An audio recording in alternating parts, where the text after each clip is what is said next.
And let me hit record. Okay, all right. So good morning, everyone. My name is Jairo McMeekin. My pronouns are he, we, him, and his. And I currently work as the Director of Equity and Pathways for the North Carolina Student Success Center. I have the esteemed pleasure to report to our Executive Director, Dolores Ali. I'll let her introduce herself, and then we'll get into some logistics and get started. All right, well, thank you, Jairo.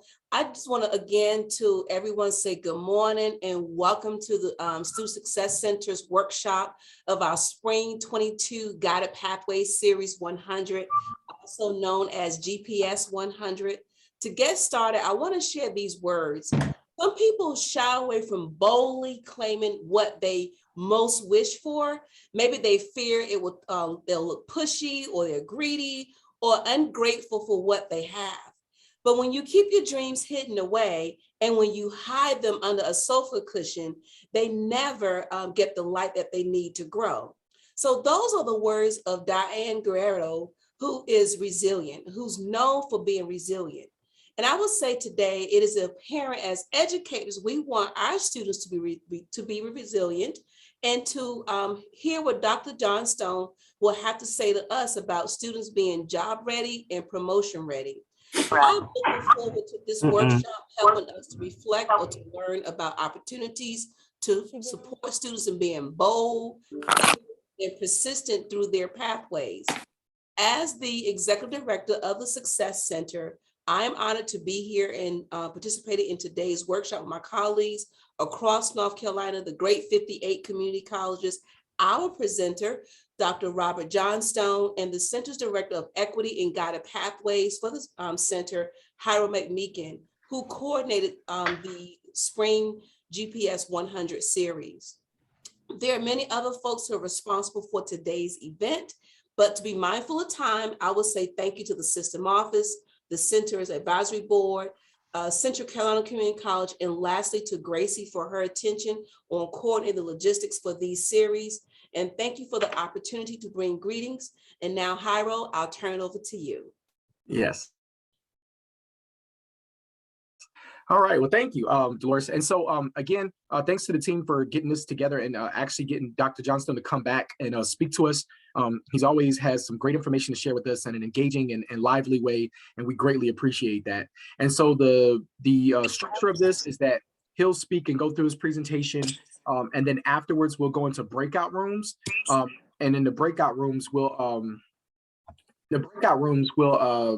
really digest and try to really figure out how we can make this more applicable to our respective institutions.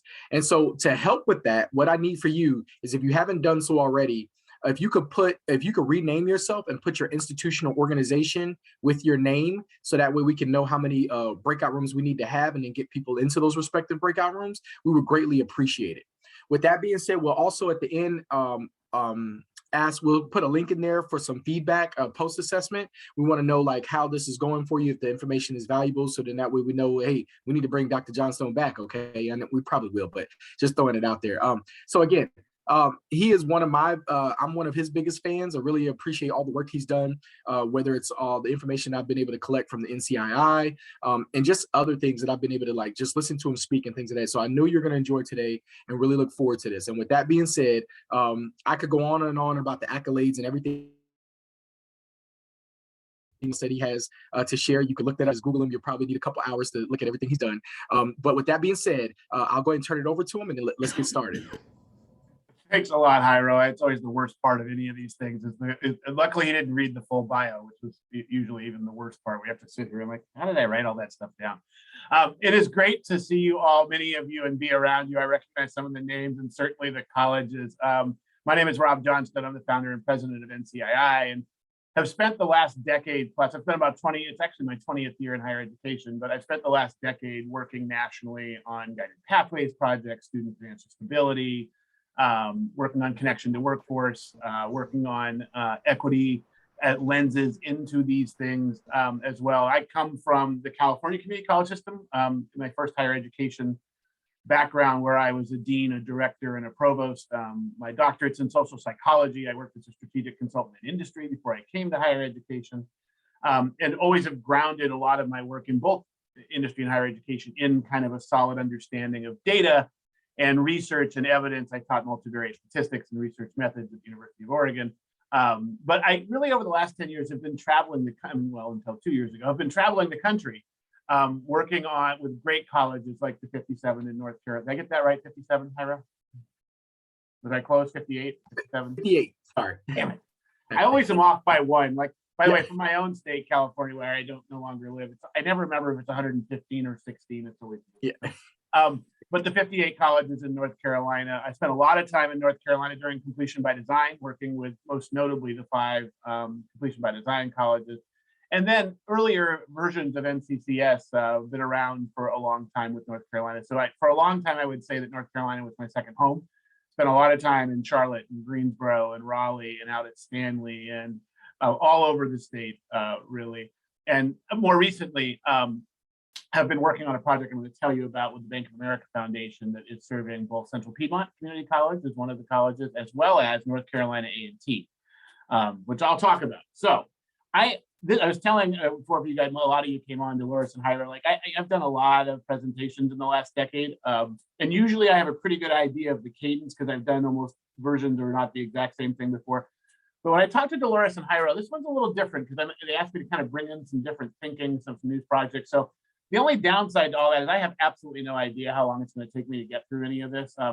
Bridget's laughing because that's, I always have far more slides than I present, but I usually get stuck somewhere with something that interests me. And so today that may happen slightly more often than it normally does. But we will, in the next 45 minutes or so, kind of explore some things together. There's a lot to explore on this topic. And we'll explore some things together and then get you talking about them in your breakout room. So this is really, again, the idea here today is we're talking about, what used to be called Pillar 1, and I think still can be called Pillar 1 of guided pathways, this notion of clarifying the path. When I talked to Dolores and Hyra, we were exploring like, what's the kind of evolved version of kind of clarifying the path. And you heard from my good friends, Davis and Hannah last week from CCRC and how they're thinking about the evolved kind of frameworks of guided pathways. I'm going to talk about some of those frameworks in a second because I don't think it particularly the frameworks themselves are really guides to work that you need to do at the colleges to improve the student experience. I'm going to do a couple of things today around that and talk about it. We're really focusing in on these, what is the end in mind? Davis talks a lot about what the end in mind is. He has since 2010, 2009, even completion by design. He started about this notion of backward design from the end in mind. And for community college students, for 97% of them, not all of them, but for 95, 97%, it is about directly entering the workforce with some sort of certificate or degree and a set of skills that allow them to earn a living wage job and on a path to a career, or it's about transfer with junior standing in a major also on the path to those living wage jobs and careers. And so it has always been about that in the guided pathways movement. I think one of the things that's happened in the last couple of years is we've maybe sharpened some of those connections to the workforce. And I'm going to talk today about some of the evolutions NCII has been involved in, most notably projects with the Bank of America Foundation, as well as some of the great work that our friends at the Aspen Institute have done to make this as well. So NCII, whatever, that's us. So here's what we're going to do in the next 40 minutes or so. I'm going to I like stopping and taking the pulse. We're going to do a couple of quick online polls. I'm going to spend a tiny bit of time revisiting the why. One of the things I've learned in the last decade of doing this work and presenting on it is we too quickly rush into the what without really grounding ourselves in the why. So I don't miss an opportunity to remind ourselves of how important this work is. You all know that, but it's still helpful to reflect. I mean, I've got some great data from our friends, actually, your local friends from MDC there in Raleigh, who've been doing this work, this anti-poverty, anti-racism work in the South, economic mobility work for 50 years now. And David Dotson's a good friend of ours. And the group folks at MDC are doing some amazing work. I'm going to talk a little bit in the third section about one of the things we've also noticed over the last decade is when we ask colleges, tell us, yeah, we're doing guided pathways. We're a guided pathways college. We're working on guided pathways, or we're part of a project like NCCS BP 100. And by the way, that's awesome and great. And I will talk about how guided pathways is a framework. It's not a thing. One of the things we noticed as we were doing this work is there's sometimes a disconnect between what colleges are working on and what students actually experience.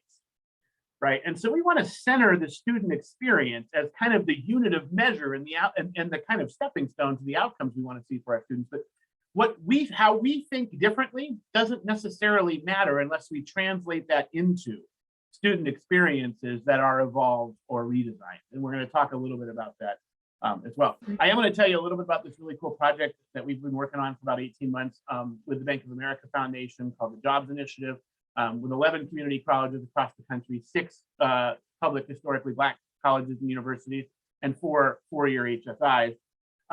That really does take this maybe to the next level about this topic today, about we've got these pathways, where are they going, and how do we streamline those connections and make sure, by the way, that those pathways are working for students of color and students who are underrepresented historically in our programs. And we'll talk about that as well. And I will also just kind of introduce briefly, the Aspen Workforce tools have been out there for a long time. It's really a vast set of resources. I'll just give you a little quick primer on those so you can see also how to further connect this. And then probably more close to 9:50, we'll bump into the discussion session and we'll kind of move on from there. So it's bad that it took 5 minutes to explain what we're going to do. That's not good for the timeline. But anyway, we're going to move into it. All right, so quick thanks to all of our partners. You had CCRC last week. I mentioned MDC. We do this work together. We share slides. It's a great group of folks working on this. Also AACC and CESI, Jobs for the Future, other organizations here as well that we always want to thank. So this is the point where it's always interesting to do this, where we say, we always want you to turn off all your phones and really pay attention with your devices. But I want you to actually pull out your phones or your iPads or open a new browser, and you're going to go to slido.com. Actually, it should have left it there one more second. Let's leave this here for one more second. So go to slido.com and enter the code ROB204. I don't think it's case sensitive, but if enter ROB204, that'll help you access the polls. And then you'll see the first question up there already on the polls. And that should be the following question. What's the first word that comes to mind when I ask you how you feel about guided pathways right now? So go ahead and type that word in, hit enter, and we should start seeing them come up here on the word cloud. All right, here we go. And this is, by the way, it's always interesting. This is a great window into how people are thinking about guided pathways. Obviously, this is a GPS 100 series. So we're going to have a range. We always have a range of words here, but what do we see? Well, inspiring coming up multiple times. By the way, as a research methods guy, I've always thought that I should not show the word cloud until like you've had a chance for 30 seconds to enter your words, so you're not like kind of affected by what other people are feeling. What are we seeing here? We're seeing some people who are uninformed and unsure and curious. So that's as you would expect in any group of community college professionals. We have some folks who've really been on the inside of this, some folks who are learning more. So we have the kind of uninformed, unsure, curious, but we also have inspiring and excited and important. But we also have another thread in here. We've got curious, confusing. We've got unsure, incomplete, convoluted, right? So this is absolutely a mix of the type of things we usually see when we put up this word cloud. And the reason I do this is I also want to point out that we all come to this with our own kind of perceptions, our experiences of what we've had working with students, whether we are faculty or staff or administrators. And guided pathways is not it's not a set of things. It's really a framework for rethinking the student experience. And so I think this is, by the way, a very typical and perfectly kind of appropriate set of words you guys are sharing here about the word cloud. So again, a mix. We've got a mix of folks who are trying to learn more, people who are absolutely correct that this is challenging work. It can be overwhelming. And we also have people who are inspired and excited about what this could mean for our students, necessary transition. So I'm going to kind of go to the second poll here, and this is going to be a multiple choice question. So we're going to turn this one on. And now you're going to answer a question about which of the following statements best represents your view of why more students don't complete college. And you're going to either type A, B, C, D, or E here, right? So it's either A, 90% student issues, 10% issues colleges control. B is 70-30. C is 50-50. D is 30% students, 70% issues college control. And E is 10-90. So we'll give this a second to come in. And I'll explain why I'm asking this question in a second here. So as people are starting to get in a lot, and by the way, this is, as I mentioned, I'm a former statistics research methods guy. A lot of this stuff I often see as a bell curve, and we see a very common path here as well of people who are seeing this as some combination of 50-50, 70-30 in one direction or another. So why do I ask this question? And I ask it for two reasons. One is to demonstrate that, so as of yet, no one has picked A, which believes it's 90% student issues, 10% issues colleges control, and no one has yet picked E, which means it's fully in the other direction. So what this basically means is all of you, the 42 of you responded, feel that roughly between 1/3 and 2/3 of the reason more students don't complete college are actually in the control of the college. I want you to pause there for a second, because what you have just measured is your own belief in your agency of what you actually can control to help more students complete college. Now, by the way, I am a social psychologist, I mentioned. I believe this is an interaction between what students need to do and what we need to do. I do believe, though, that for too long, we've seen the student as the problem that needs to be fixed rather than us. And what I see here is the recognition that at least 1/3 up to 2/3 of the reasons we think more students don't complete college are in the control of you. The college is you, by the way. No one dictates the student experience more than the colleges do. I also believe, by the way, that student behavior will change, but I believe it will change when we change conditions and structures and processes and cultures. They will follow. I'll give you a second. I don't think I have it on this particular presentation, but I always like to refer to the quote from Deming, is every system is perfectly designed to get the outcomes that it has. So we have the student outcomes we have, not because of the students, but because of the system, right? And so this is, I think, don't forget here, what I'm getting at is that you do have this agency. By the way, I always tell people this afterwards. One way to get me to stop doing a presentation, and you can send this to friends if they ever see it, if you want them to stop. If everyone responded A, they think it's 90% student issues and 10% issues of colleges control. I would stop the presentation and say, thanks for your time. You guys think you have this and you've done all you can do. Very few people pick that. And by the way, I'm not actually judgmental about that. If that's what you truly believe, I'm okay with it. I actually don't believe that. I think we have evidence to suggest there are many things colleges can change and evolve and redesign that will lead to higher levels of student success. But if you don't believe that, what I believe doesn't matter. And so what I'm seeing here, though, is that you do believe that, right? You do believe that you have the ability to make changes that will lead to more students completing. And one final poll here.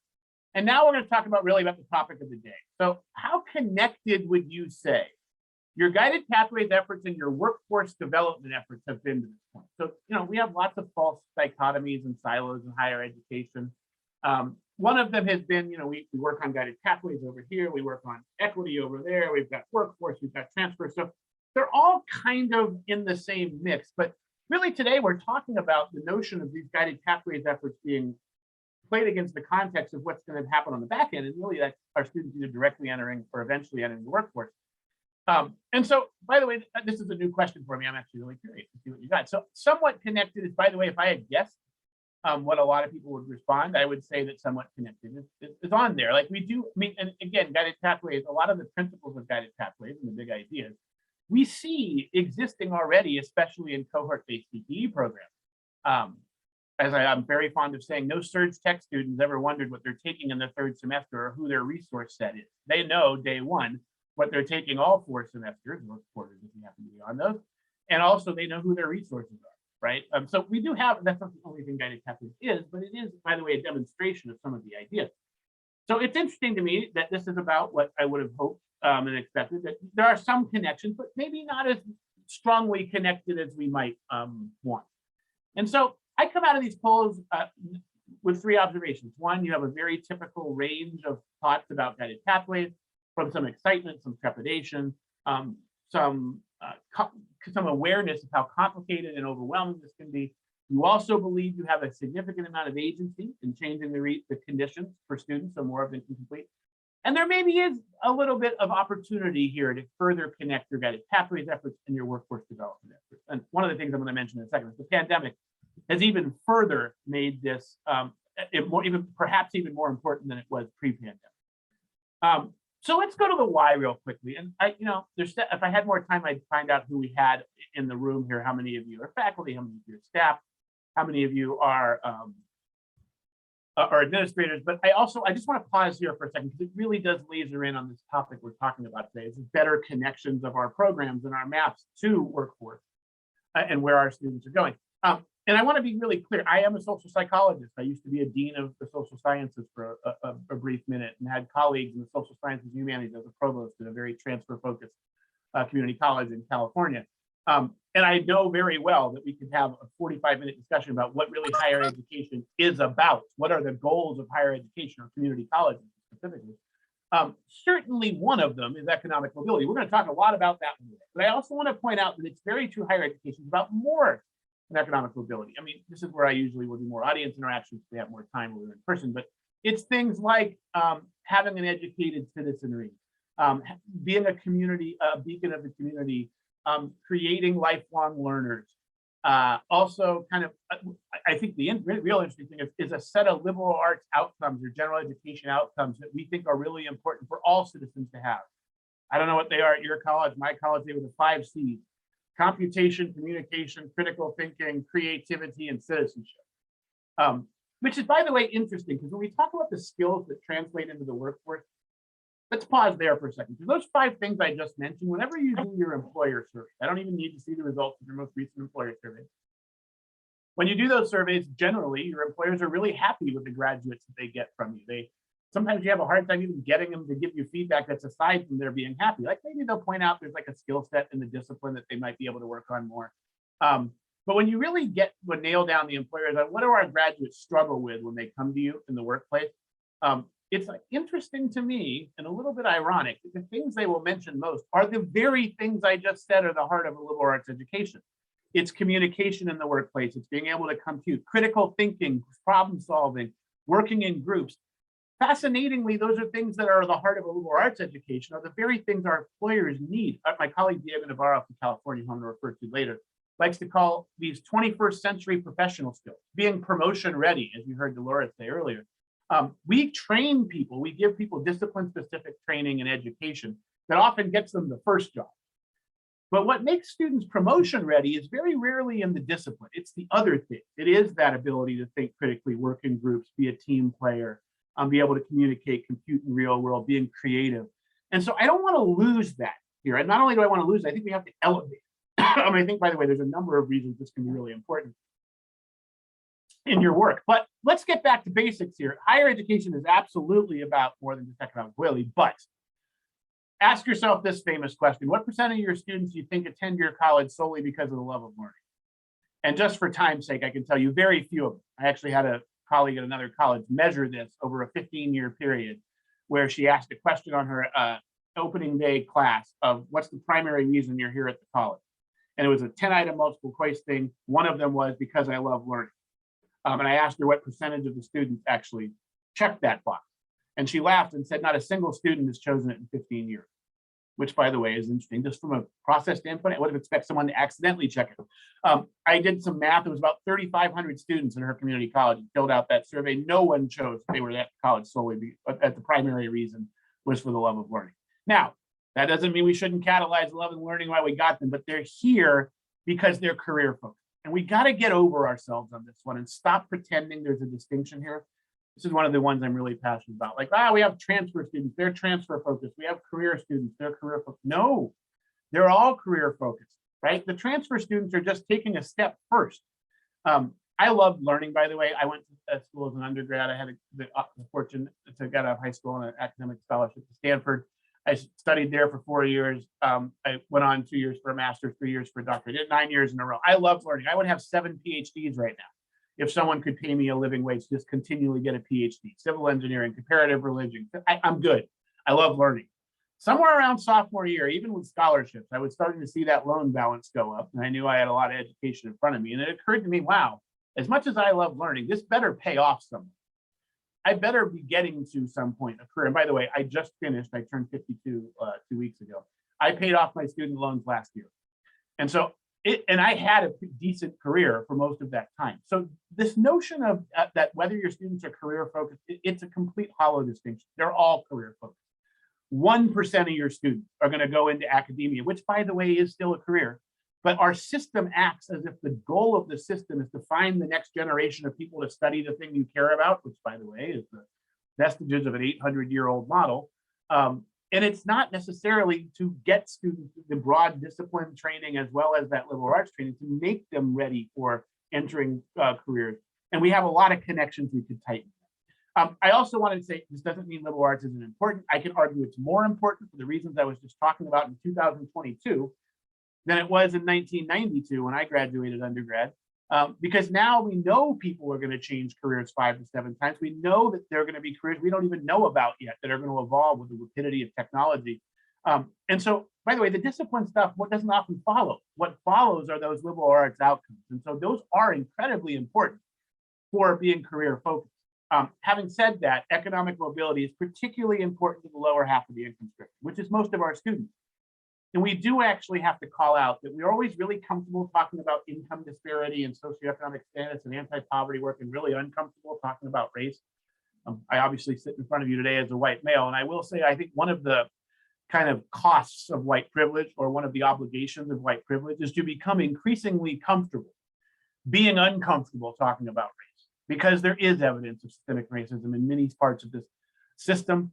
You just want one quick kind of proof point of that is ask yourself the question, is there is a zip code in this country where on average, African-American or Latinx citizens have a higher median income than white citizens? It does not exist anywhere in the United States. So by the way, I'm not a sociologist, I'm not an anthropologist or an economist.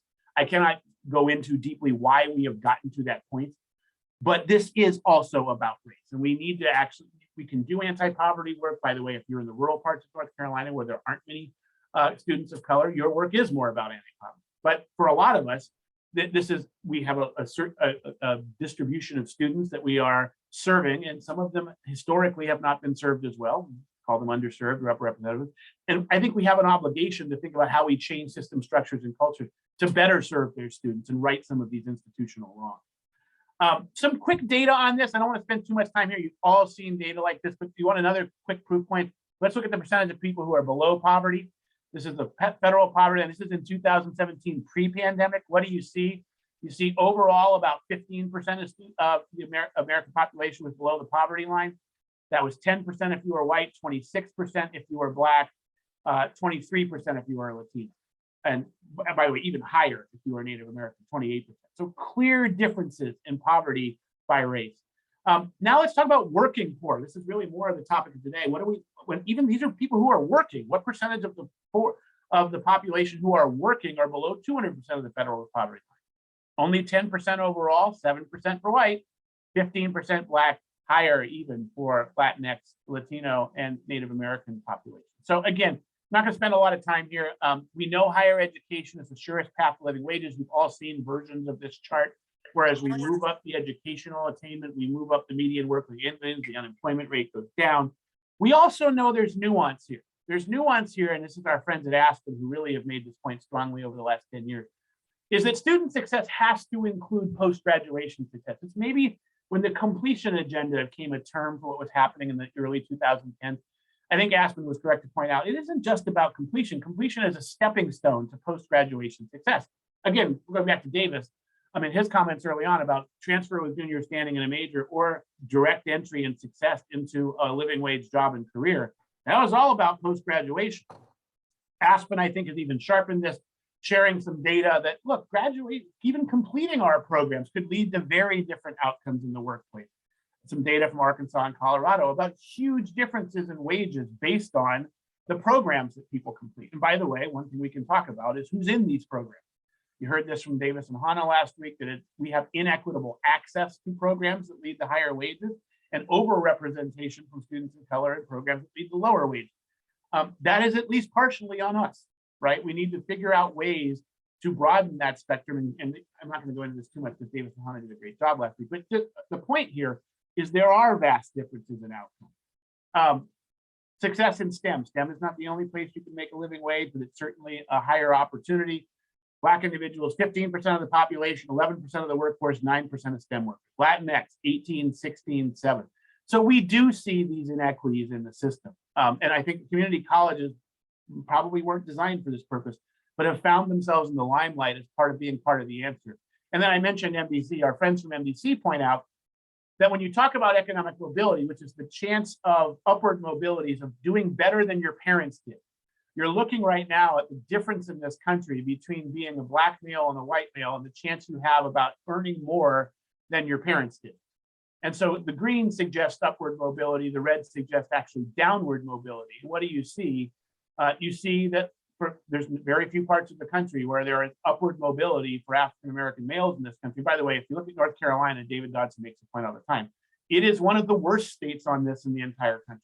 Not because you're bad people, but because historically, this is what's happened in North Carolina. If you come look down in here, being a Black male in North Carolina, there's not a lot of upward economic mobility on average. It's better, it's not great, but it's better for white males. The point here, again, there are inequities built into the system, and that I think we can work on.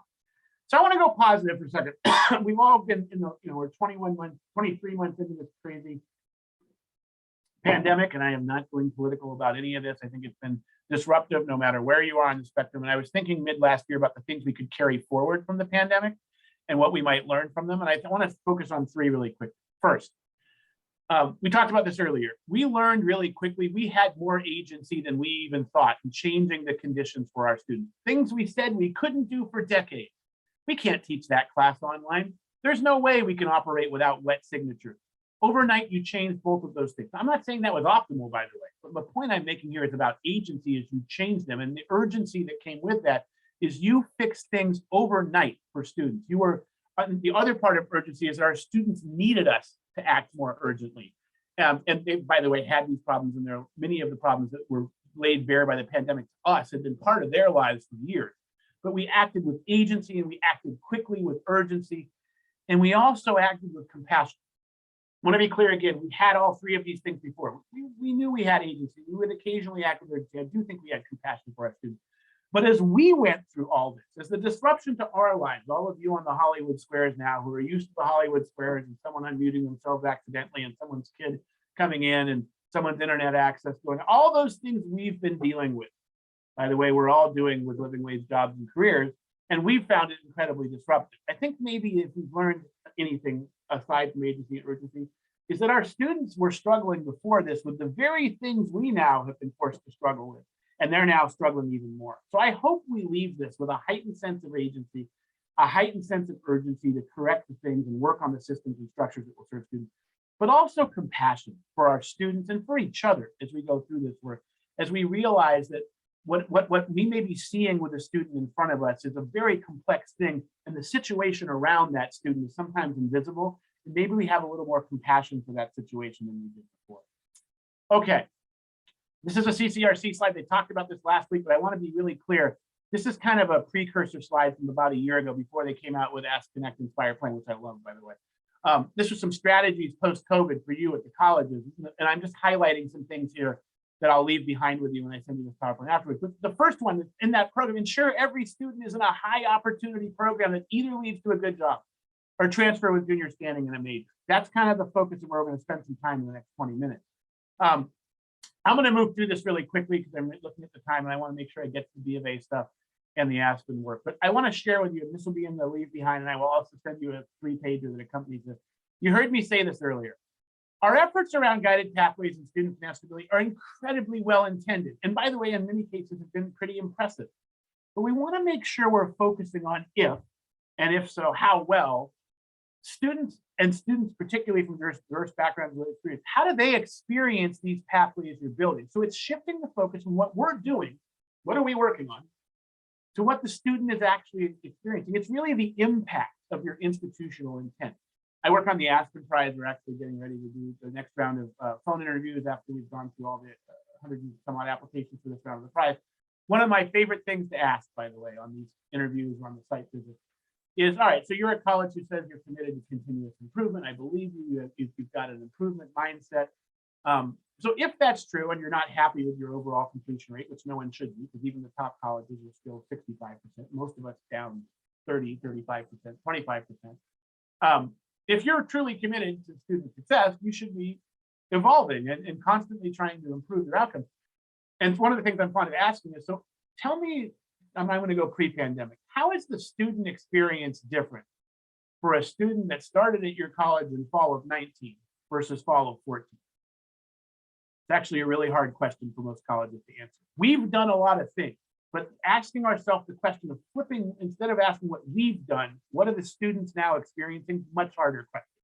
Even great colleges have a hard time answering that question sometimes. So What we did a couple of summers ago was actually just list some of the student experience. We call them aspirational student experiences. Not meant to be an exhaustive step, but really to kind of, what would it look like if we had done the things that we've been working on, they translated into student experience?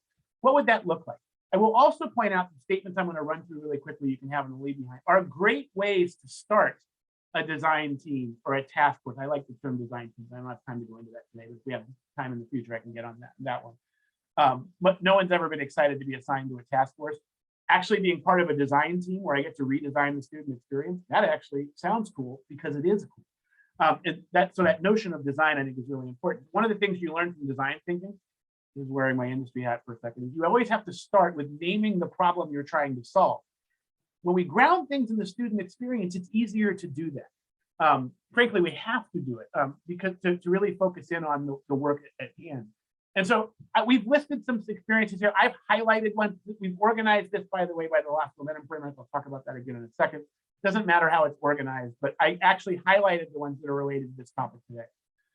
Between submission of an application the first day of classes, each student receives sufficient information and guidance to make an informed initial decision on their meta major field study. That may include career exploration. It may start the process of connecting to career. How about that intentional involvement in meta major that build that sense of connection and belonging you heard Davis and Hannah talk about last week? That is, by the way, a stepping stone to many of the things that come after it. Each student's getting kind of exploring. This one may be the most important one for all of our topics today. By the end of the first semester, each student's engaged in exploring their interests, matching those interests and careers into a specific program at the college and making an informed choice about their program of study. That's not just making a choice, it's making an informed choice and also going through that process of exploring interests, matching them to careers, picking a program. You've got the full program plan in there. You heard Davis talk a lot and Hannah talk a lot about that last week. How about academic supports that are integrated into their courses appropriate to their program of study? And an advancement, and this is again the stepping off point where we're going to go in the last couple of minutes here, is this notion of access, of completing a program that leads to living wage careers. So we have to think about this from the start. Mapping our programs is great. We should do that. But understanding what those programs lead to, and by the way, that varies by your community.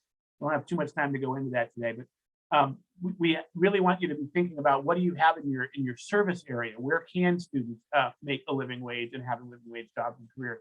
And then the last one is really about how do they acquire the knowledge and skills to succeed and be promotion ready, as you heard Dolores say earlier. So I ran through this really quickly. I will share this with you as well as the short document comes from Hannah. The take home out of this is to make sure that your work is actually grounded in the student experience and what you're trying to produce there. I like the phrase aspirational student experiences as kind of a true north, because at the end of the day, that's what we're trying to do. Those experiences are what are going to create the improved outcomes. We always talk about improving outcomes. You can't improve the outcomes unless you improve the system and the experiences that it produces. So I'm going to tell you for a couple minutes now about this work we've been doing over the last couple of years. I mentioned some frameworks here.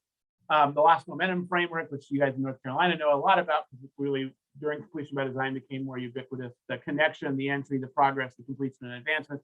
It's really a way, it's Ed Bowling, friend of North Carolina, the former cadre chair for North Carolina, is very fond of saying, by the way, one of the best pathways coaches in the country. We love having him on all of our work. Talks about the lost momentum framework as that's the student kind of view. So students go through connection, entry, progress, completion, and advancement. And the pillars of guided pathways are really about what does the institution need to work on to create the student experience. Doesn't particularly matter which framework you use, I think, as long as the student experience is centered. You also see CCRCs from last week, the Ask, Connect, Inspire plan, which I think is a way to laser down a little at the onboarding experience and the kind of program experience. But pillar one's always been about clarifying the path to the workforce and also junior standing. But I think we've maybe sharpened that connection to the workforce over the last decade. So what have we been doing? I've been working on this project with some great colleagues and friends, with our friends at Bank of America. This is an organization that, by the way, I want to just be really clear. Whenever I get contacted by a corporate foundation, I'm highly suspicious and skeptical of their true intentions. And I did find, by the way, these folks at Bank of America really did, this is pre-pandemic, pre-George Floyd, and the correct reckoning, the long overdue reckoning that gave a lot of us, especially in the corporate world. They were already talking about this notion of how do we improve the bridge to jobs for communities of color and for students of color in these high wage jobs and careers. And yes, they also want to make sure they're diversifying their workforce, but I believe these folks when they say that they understand that diversifying of the workforce will actually produce better outcomes for them. Certainly produces better outcomes for our students. But they announced this right before the pandemic that they were going to go down this path, and then really ramped it up as the pandemic came through, as well as George Floyd. The day after the George Floyd murder, Bank of America announced a $1 billion commitment to fight racial injustice in the country. Now, of course, we can ask where that money all came from. Yes, we can do that, but they had the money already. So this commitment has been really strong. And this particular jobs initiative, they gave $1 million each to 21 colleges in the country, 11 community colleges, including Central Piedmont, and 10 four-year colleges, including North Carolina A&T. And so this is really about providing clear and defined career pathways leading to employment. So the goals here, increase the pipeline for diverse hiring, not only at B of A, but at other corporate partners. And so one of the things I liked about this project, this wasn't about B of A only. There are a total of 65 or 70 key corporate partners in these various, they're all over the country, by the way, in 19 metropolitan service areas. These corporate partners are also trying to diversify their workforces, and they've committed some resources to doing so. But look at the second bullet there, expand career exploration, professional readiness, and post-graduation employment opportunities. So this really is about centering career exploration, creating professional readiness in graduates, and also smoothing the bridge to post-graduation employment opportunities. Delivering economic returns to communities of color. They only picked colleges who serve significant numbers of students of color, clearly the HBCUs and the HSIs, did also the community colleges, and they're largely in urban areas for this first take at it. I think there's going to be a second, third, maybe fourth round of this, but for now, this was about economic returns to communities of color, and it was also about building a sustainable infrastructure to change the relationship about partnerships with employers. Aspen and NCII were brought in to work on this, and NCII has really been the operational wing. The community college focus really, this doesn't surprise me. What are the certificate programs that lead to immediate programs? What are guided pathways for associate's degree that will lead to entry-level professional positions with a living wage? And also transfer to baccalaureate institutions to further develop skills for higher level jobs.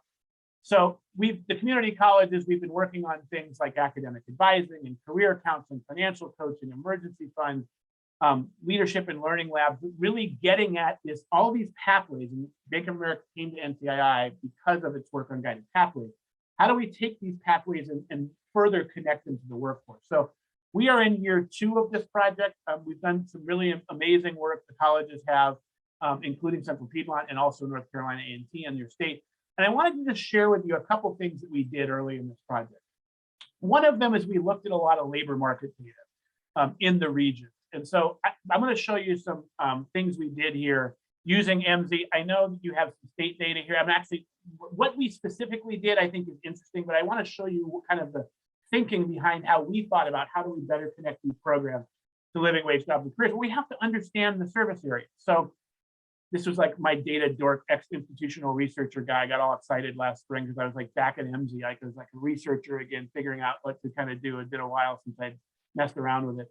But we created a set of tables that for all 19 metropolitan service areas. And I just want to share, I'm not trying to share this with you and say, go do this, just to share the type of thinking that we had as we were going through this. So I'm going to bring up the one we created for Charlotte, actually. For Charlotte, we looked at the metropolitan service area. Those of you who know MZ well know that we can get this data at the county level, the zip code level, but we put together 6 tables.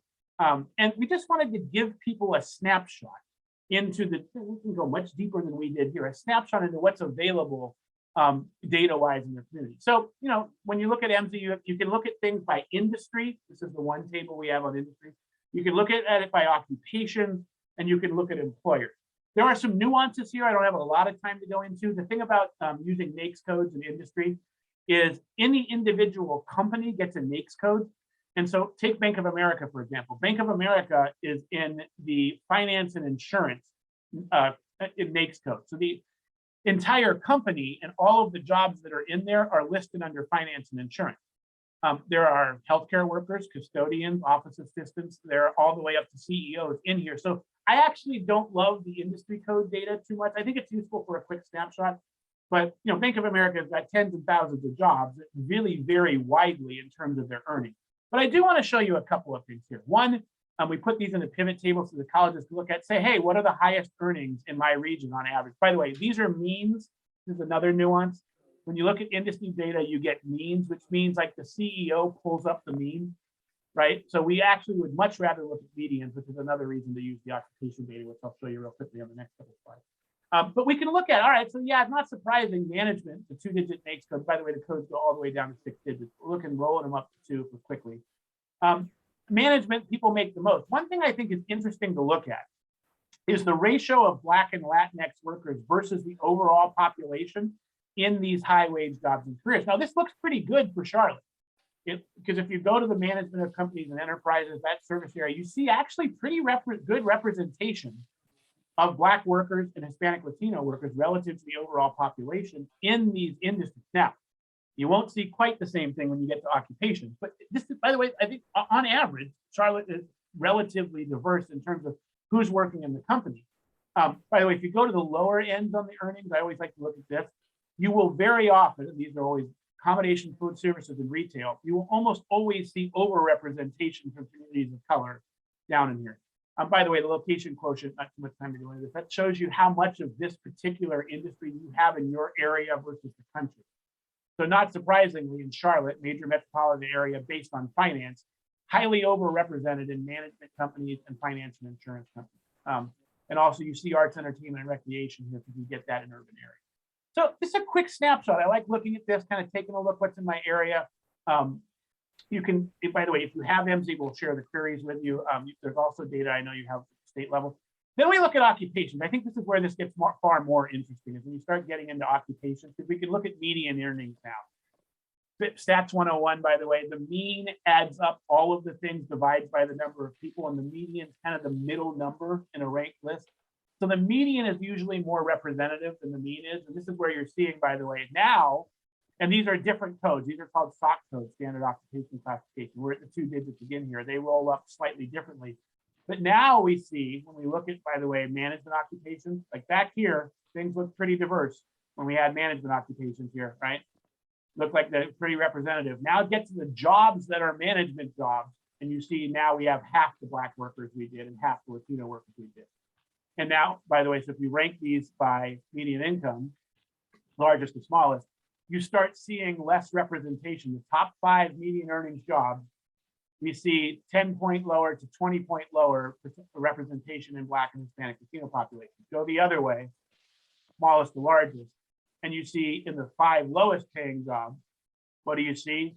High numbers of African American and Hispanic Latino.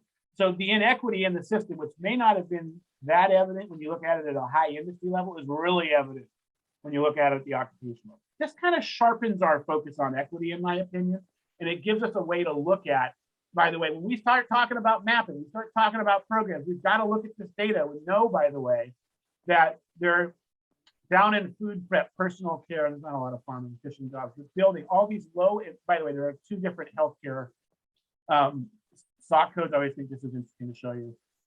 Look at these, the difference between these 2. You've got code 29, which includes doctors and nurses and a lot of surge tech, dental hygiene. That's a very highly paid one. And then you have all the healthcare support occupations. Look at the difference. That's a 2.5, almost 2.5 times difference in median earnings. Look at who's in this population, 21% African American, 3% Latino.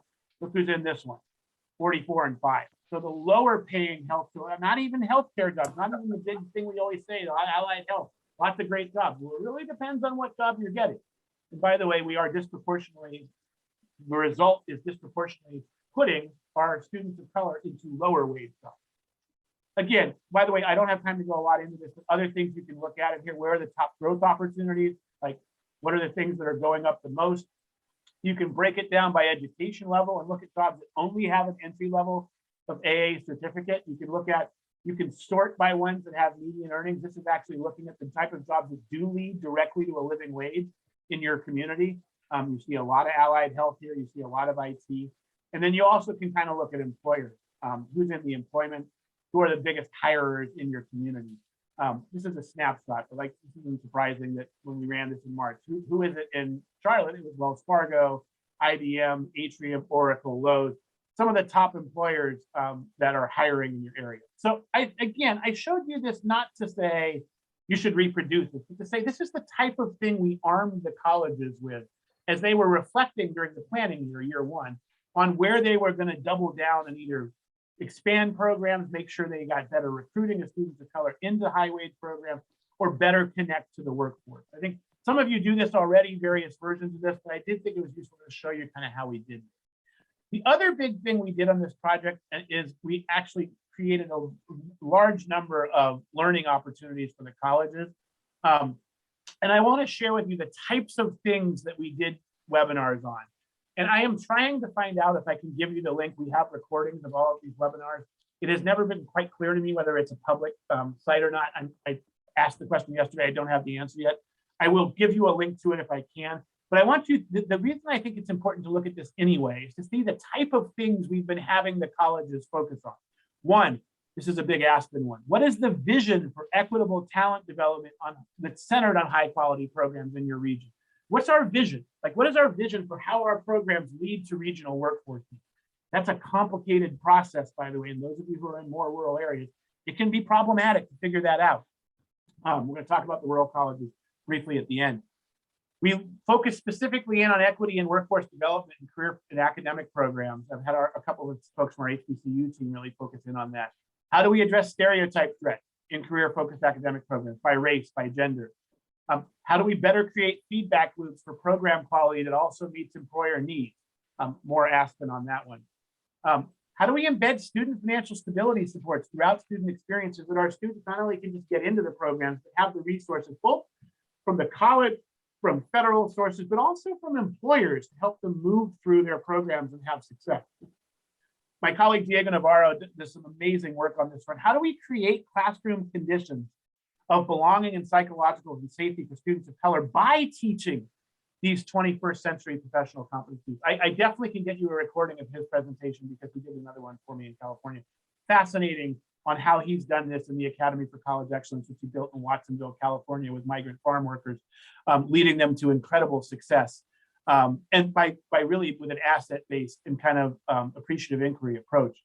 By the way, a lot of webinars. This is all within the last calendar year. How do we help employers provide clarity about requirements for employees? How do we not only work on equity ourselves, but help employers work on equity as well? NCII led, I mentioned a little bit about how we think about design teams. I don't have time to go into that today. How do you take this stuff, get it to the next level? How do we explore microaggressions? What happens with microaggressions in some of these career-focused academic programs?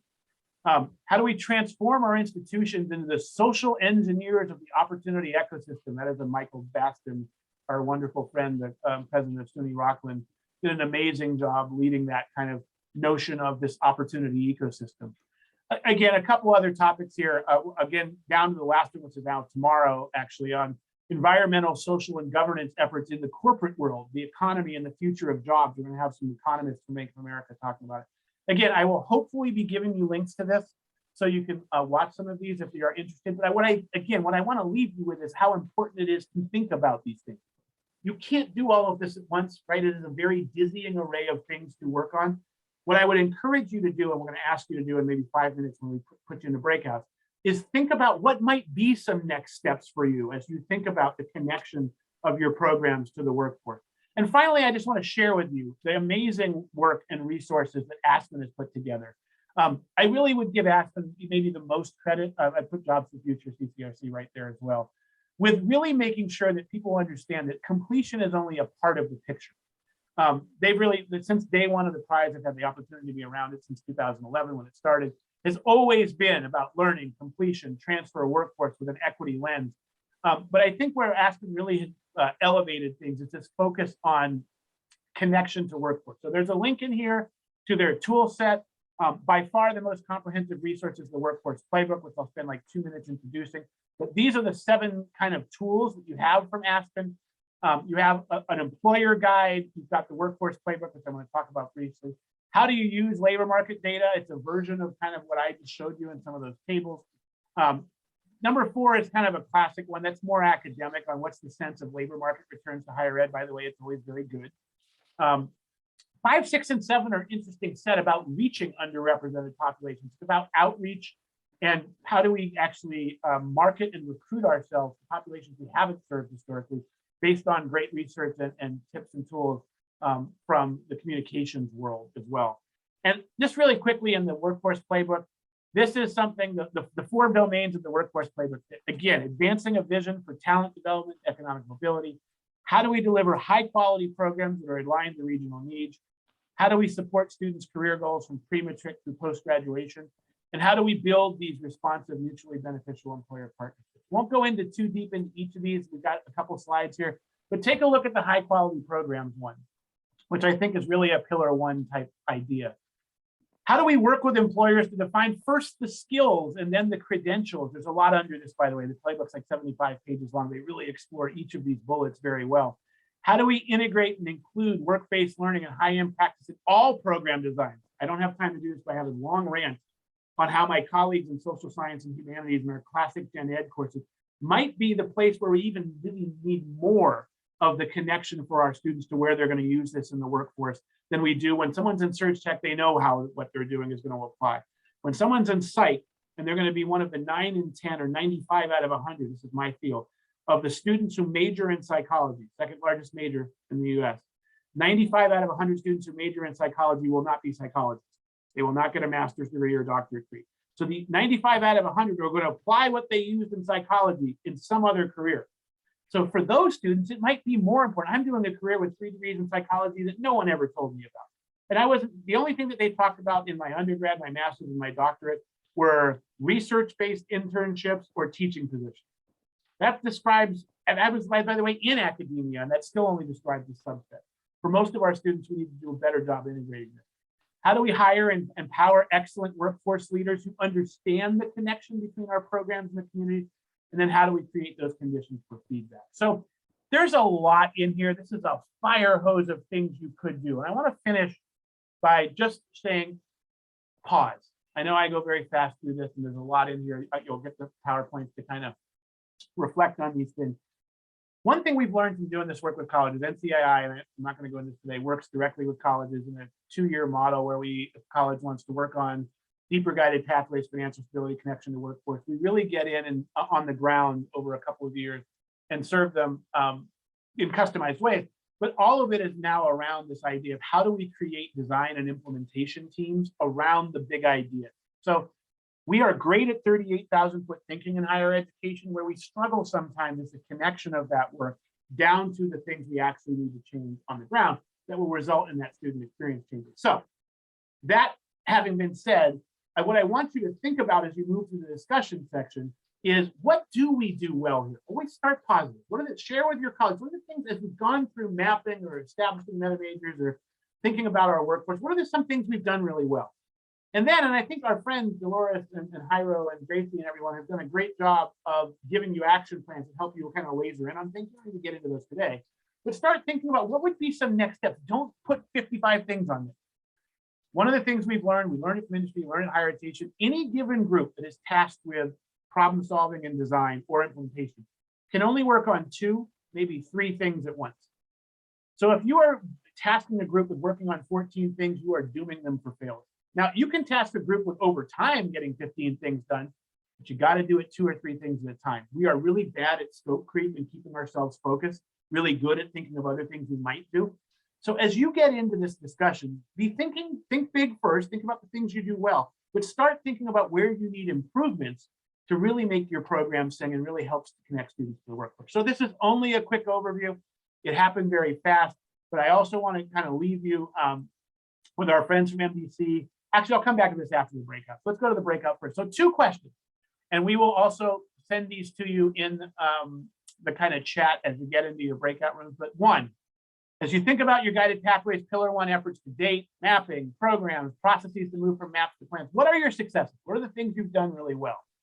And then maybe as you reflect on the really large number of topics we've raised in the last 50 minutes, what are some steps you think your college needs to take to further optimize the student experience and connect those students to programs leading to living wage jobs and careers? Because that is what this is all about, creating student experiences that help connect them to programs that lead to living wage jobs and careers. So with that, I will stop sharing. And again, I will dump these into the chat and hand it to Jairo for the logistics on this. And thank you all for this journey. We'll take some questions when you guys come back.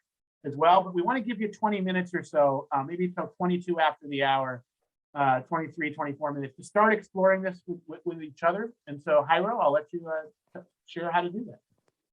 So Jairo, hey, this is Dolores. I am ecstatic. I just want to say a couple of things before the folks go to the breakout rooms, that there was so much said that all of us can think about, no matter our role in the system office, a role at the community college, that Dr. Johnstone said about, like, where are we? What are we already doing well? But at the same time, what are our next steps?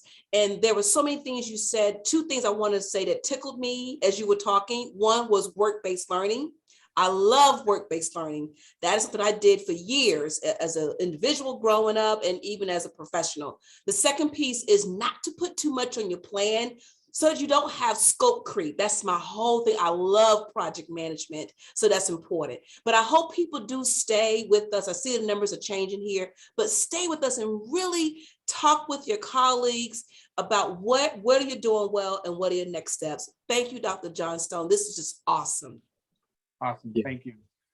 And so, yeah, let's jump into it. We'll do about 25 minutes in the breakout room so you can work with your team. If you are here by yourself, there are two rooms called Singleton Urban Community College and Singleton Rural Community College. So if it's only you or maybe just you and one other person, if you want to join a group with others that may be in that same situation so y'all can work together and work through your plan. And as a reminder, I forgot to mention this at the beginning, I apologize. I posted in the chat two files. One is a PDF and one is a Word document for you to fill out the action plan for your college. And if you remember, if you turn in an action plan by April 10th, a filled out action plan, it makes you eligible for additional support that you may need respective to your college. So just again, continue to work on that and fill that in. And hopefully you were in last one that we did last week, you can continue writing and adding to that. If you didn't, or you weren't here for that one, I put them in the chat so you can grab those and go forward. Okay. So what I'm gonna do is I'm gonna go ahead and open up the breakout rooms. You get to choose which room you want to go into based on what I saw with people's colleges that they put in their when they renamed themselves. I created the rooms that just had the most people in it. And again, if it was only like one person, I didn't necessarily create a room for you. Just try to go into one of the Singleton Rural Community College or Singleton Urban Community Colleges. And if you have trouble with that, please let us know and we'll get you into a room. I'll go ahead and open that up right now. And there we go. Okay. All right. Well, welcome back, everyone. Everybody should be back by now. And so again, hopefully you were able to connect with your colleagues, have some lively discussions, go through that action plan, think about your own college, remembering what Dr. Johnstone said that, and Dolores did an amazing job of putting that action plan together to, have those steps in there and, really so we can really think about what we're going to do, how we're going to do it, why we want to do it, right? Because Dr. Johnstone talked about that as well, right? Remembering the why, that's usually our North Star to keep moving. So again, I'll turn it back over to Dr. Johnstone. If y'all have other questions, comments, let's do it. Ira, if you got to start calling me Rob, we're going to have Okay. people on the call who worked with me for years. Why is he calling him Dr. Johnson? It's definitely Rob. Lori's laughing, of course, looking at Lori there from Pitt. So folks I know from the past. So look, just thoughts. What are some epiphanies you had or conversations you had in your room? If you're comfortable sharing it in chat or unmuting yourself. And let's do a couple of those first and let you ask any questions you have. I know, again, you had a fire hose there for that 55 minutes. And so what were some things that struck you or you were observing in your conversations with your colleagues? Start there.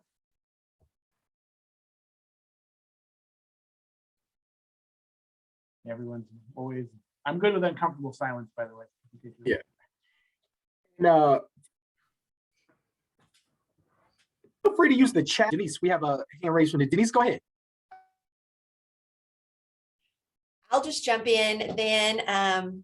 One thing that Pitt talked about was, again, that some things that we are doing well, not that we're doing them perfectly. There's always room for improvement, but we did recently get a new position, what we're calling an intake specialist. And this intake specialist person is going to review student intake forms and filter out and then identify those services that students need on the front end and hopefully be able to wrap those services around them from the beginning so they get off to a good start. Curriculum sheets, using curriculum sheets. Again, some divisions are doing that really well, where it gives students the sequence of courses that they should be taking and why they should be taking them in that sequence.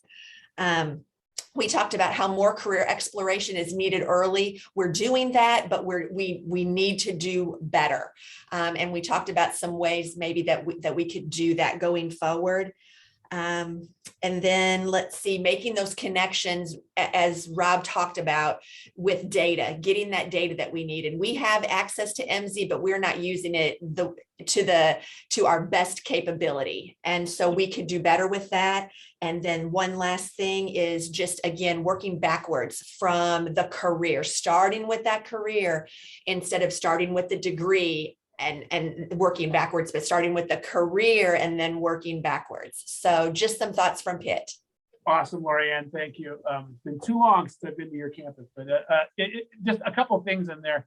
I do think that it is a big cultural feature to wrestle with, this idea that this actually is all about career, or mostly about career. And we have to kind of treat that as an evolutionary process as well, because look, I think if you reduce guided pathways in the early days, like we're all creatures of habit, we try to reduce them with parsimony. It would say, guided pathways, that's about program maps and a better advisor.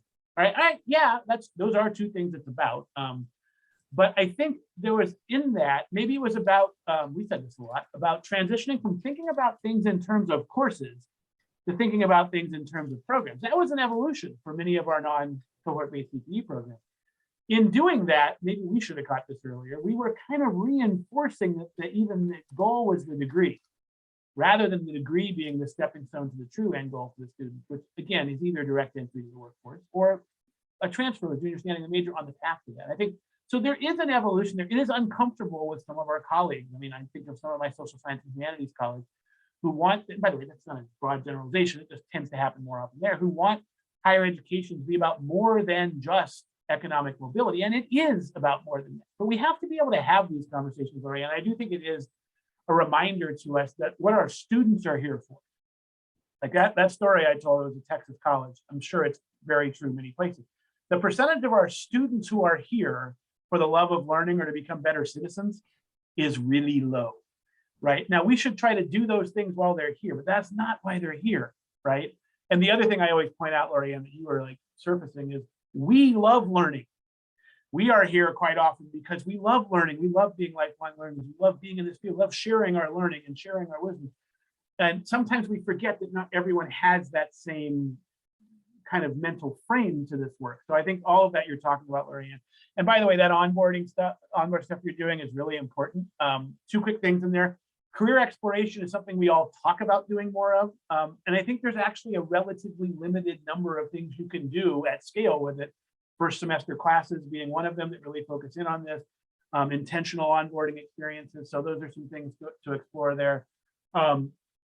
And there was one other thing I forgot about, but thank you for sharing all of those. Those are right on the direction we were hoping that you might explore. Anyone else want to share some of the things you guys were thinking about, either on the positive side and things you might need to work on?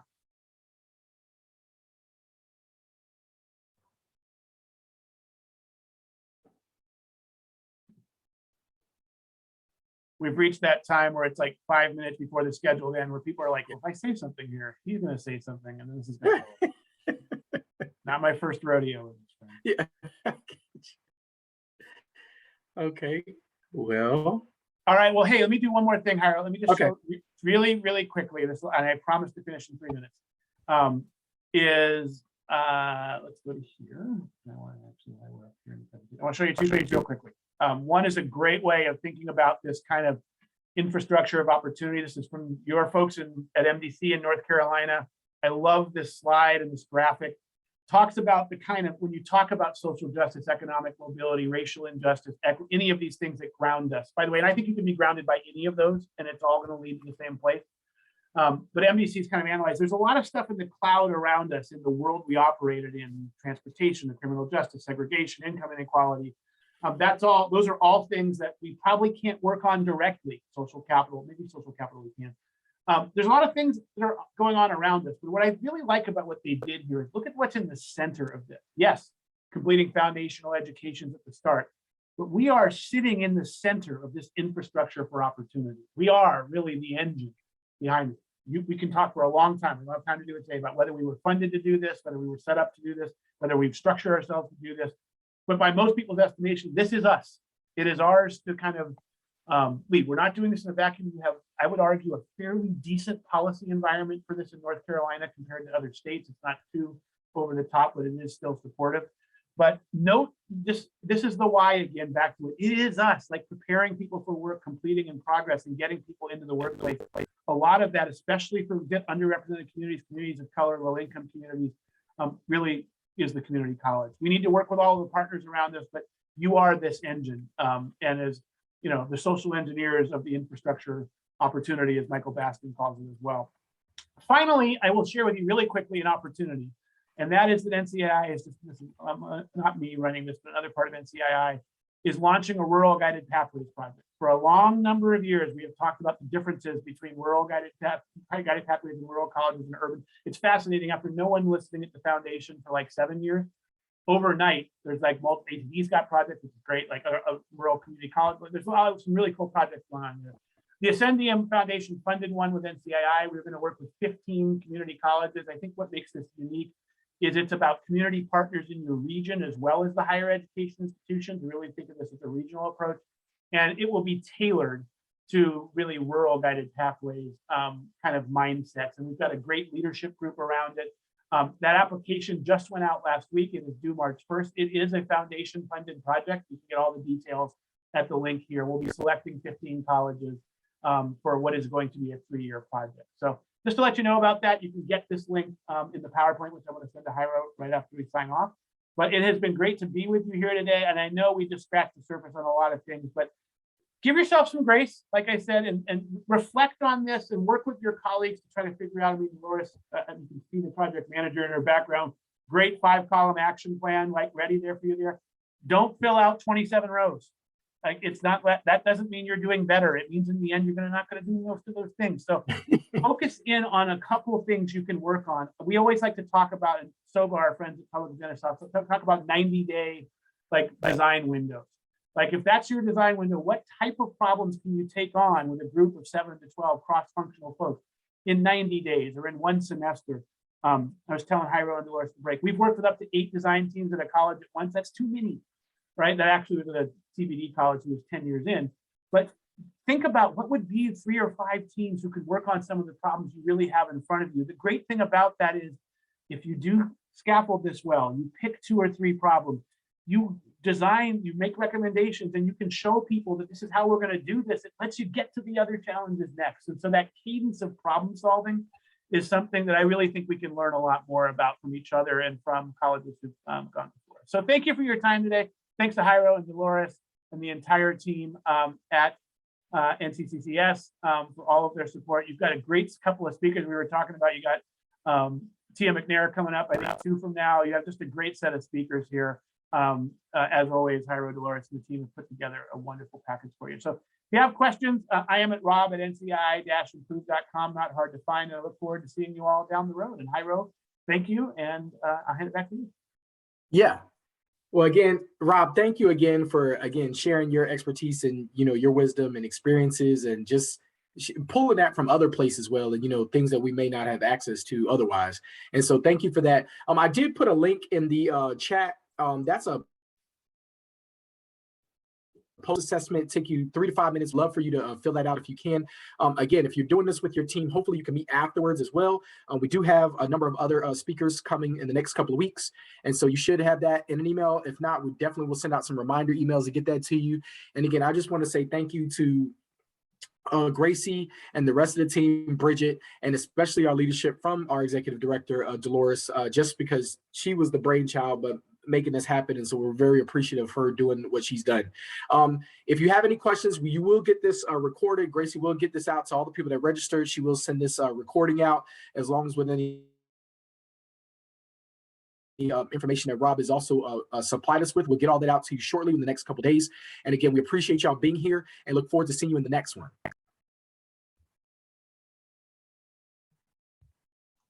Thanks so much. Yeah.